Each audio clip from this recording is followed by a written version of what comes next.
বসন করেছ গেরুয়া রঙের বসন করেছ। মহাপ্রভু নিজেই বলেছে, আরেকটু বলছি, বৈষ্ণব সেজো না। কারণ যদি সাজতে ইচ্ছে হয় সে সেজো না, বৈষ্ণব সেজো না, আর কাউকে সাজিও না।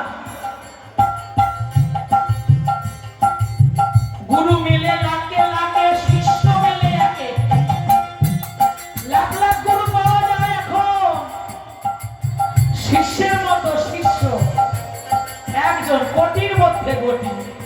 কি বললেন? কোটির মধ্যে কোটি পাওয়া যায়। গুরুদেব ঘরে ঘরে ঘুরে বেড়াচ্ছে, কিন্তু গুরু করো যাচাই করে। তাই বলছেন কি, সেজো না, সাজিও না। যদি পারো পথে পথে কাঙাল বেশে আগে কাঁদিতে শেখো, গেরুয়া রঙের বসন করেছ, গেরুয়া রঙের বসন করেছ, গেরুয়া গেরুয়া গেরুয়া রঙের বসন করেছ। এমনে রং লাগাতে পারবে না, সর্বাঙ্গে তিলক পরে সাজিলি রে ভণ্ড সাধু।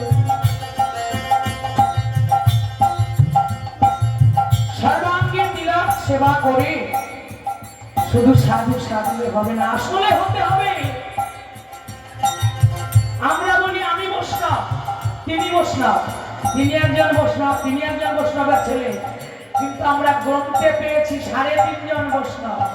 বাবা গ্রন্থ খুলে দেখবে, হরে কৃষ্ণ কি বলছে, বৈষ্ণব দর্পণে পাওয়া যায়। রায় রামানন্দ শিখি মাইতি সর্বদামোদর, আর হলো মাধবী দেবী বল্লভী ভবা, আর হলো মাধবী দেবী বল্লভী ভবা। 3.5 জন বৈষ্ণব নিয়ে লীলা চলে গৌর গম্ভীরার মধ্যে।